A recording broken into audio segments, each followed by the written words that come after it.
Hello everyone, my name is Mo. Today we're going to be revisiting Borderlands 1, 2 and 3 on the Radeon RX 580. We're going to be pairing it with an Intel Core i7 4790 with 16 gigabytes of DDR3 RAM. Last time in the 8600 GT video we used the potato. This time we're trying something a bit more contemporary. Alright guys, here we are. We're kicking things off with Borderlands 1. We're running at 1920 by 1080. We have everything maxed out and there is no motion blur to turn off, so let's get into the game. As you can see, we are bottleneck at 1920 by 1080. This is quite an old game. It's not properly multi-threaded. It's kind of given it's a very fast GPU for this game.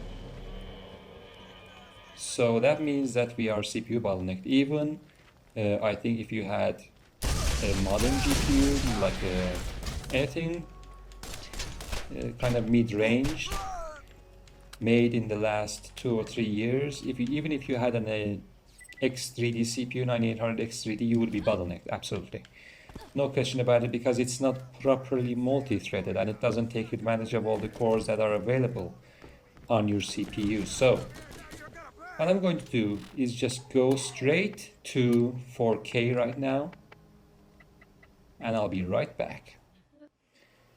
Alright, we're back with Borderlands 1 running at 4K max setting. Nothing else has changed, and as you can see, we don't have a CPU bottleneck anymore.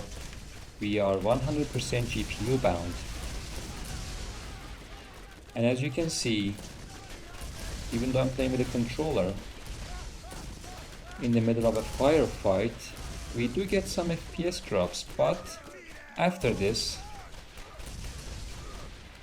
let's take care of this guy first. Yes.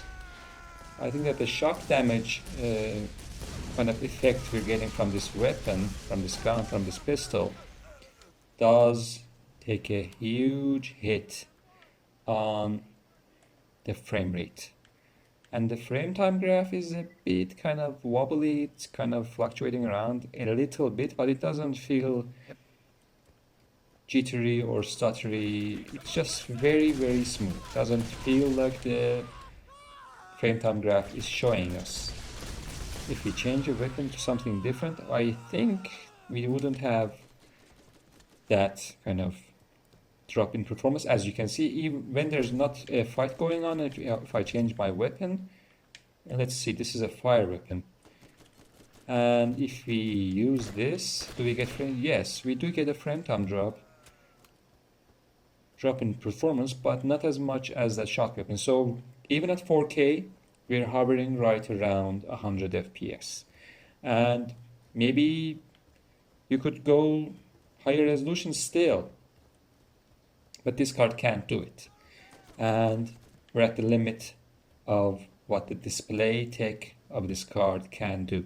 So let's see if we can get this barrel. It's not exploding. And oh my god. Oh no, so many guys coming at me at once.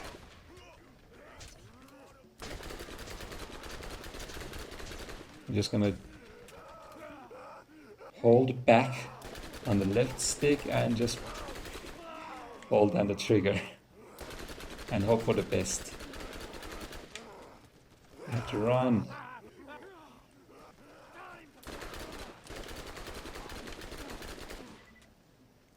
Even when we're in a big firefight with a lot of effects going on and we're out of bullets for this one, so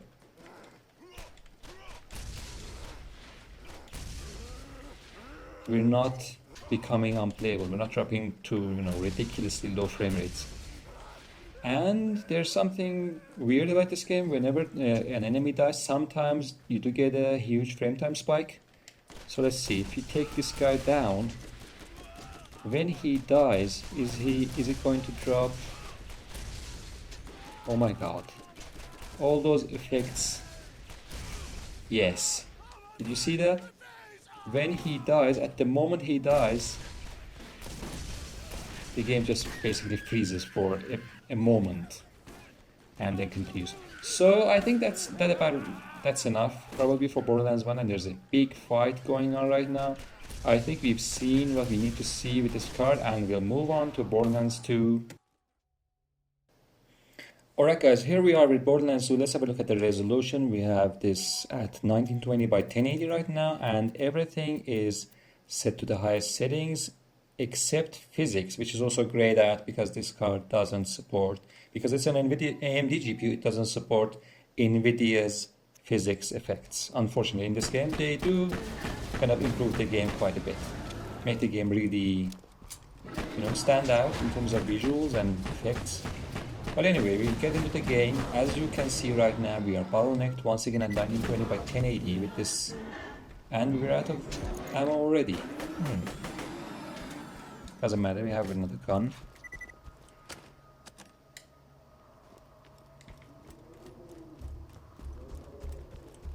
Despite being CPU bottleneck, as you can see, we are comfortably in the high refresh rate zone in terms of frame rate, and the frame time graph is much better than it was on Borderlands 1. It's much flatter, and there are no kind of standout stutters or anything like that when someone dies or there's a big firefight going on. The optimization in this game was actually quite nice.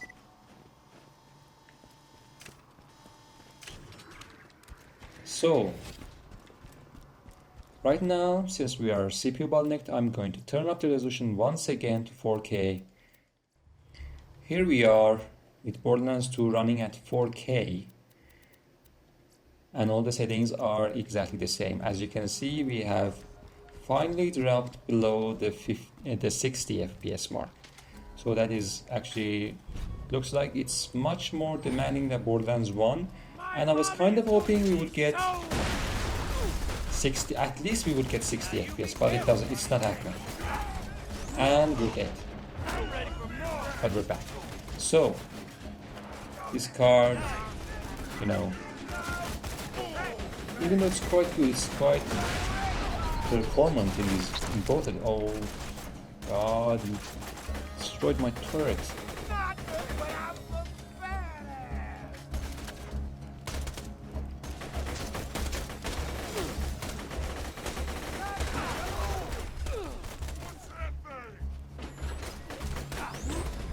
This game is not the same when you're playing it with the controller. It's not the same experience I was having several years ago when I was playing it with mouse and keyboard.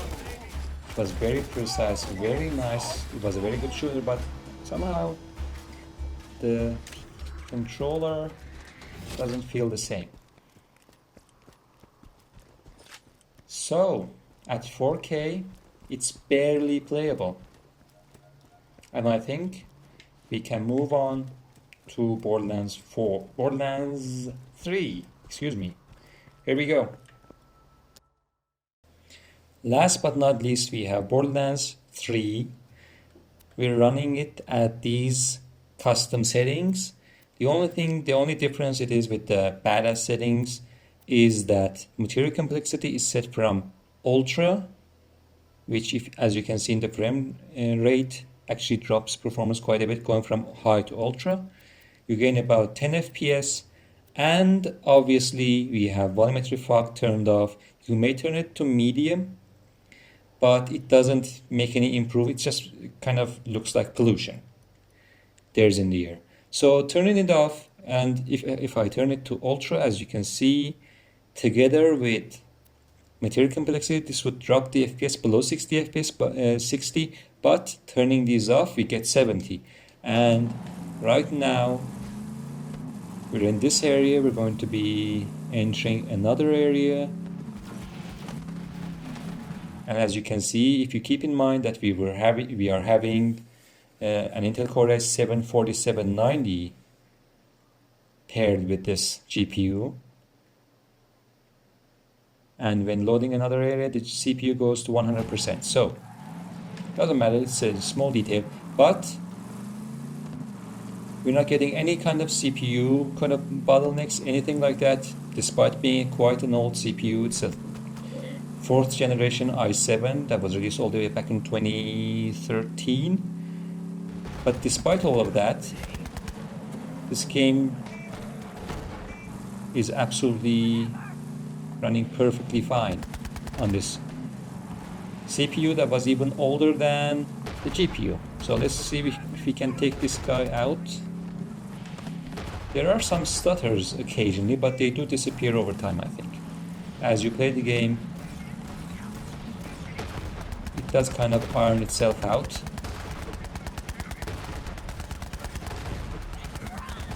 It's kind of weird trying to drive with the left stick, pushing it forward to accelerate.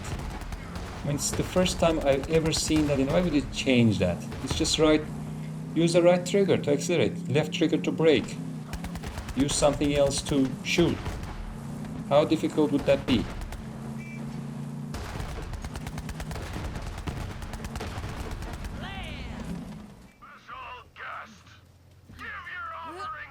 Even though I think Borderlands 1 and 2, especially Borderlands 1, you cannot really compare it with Borderlands 4 in terms of visuals or gameplay or any of that. I think since Borderlands 3 is a direct competitor to Borderlands 4, you can actually make a case that you can compare the performance of this game to that one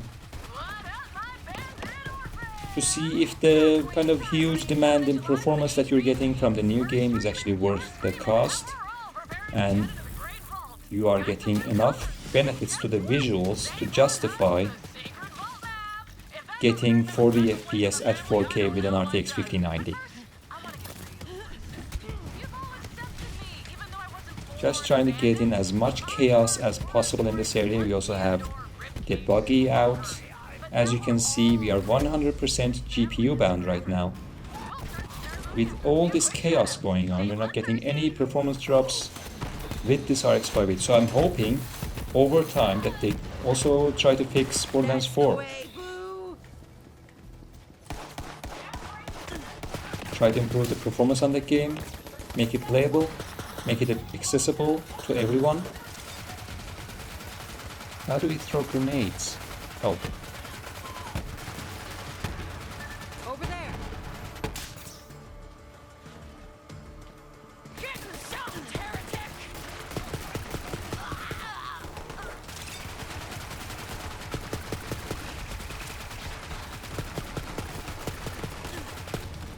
I think it's quite interesting that a CPU from 2013 and a GPU from 2016 can run this 2019 game so well, so great. And yet here we are in 2025, Borderlands 4 has just released, and you can't really run it that well. You have to use DLSS, you have to use frame generation, you have to use all of that.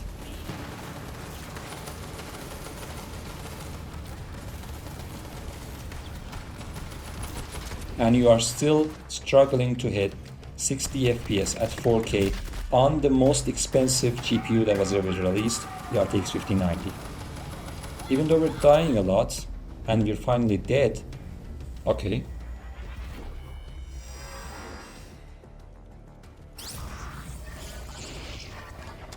I think that's a wrap for this one. I think I've,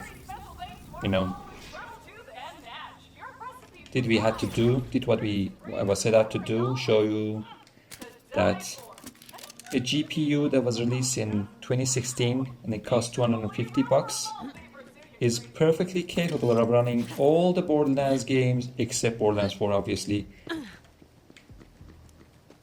And that Gearbox Software and Randy Pitchford actually need to stop talking and do some work optimizing the game. Thank you guys for watching. I hope you enjoyed this video, and I'll catch you up in the next one. See you soon. Bye.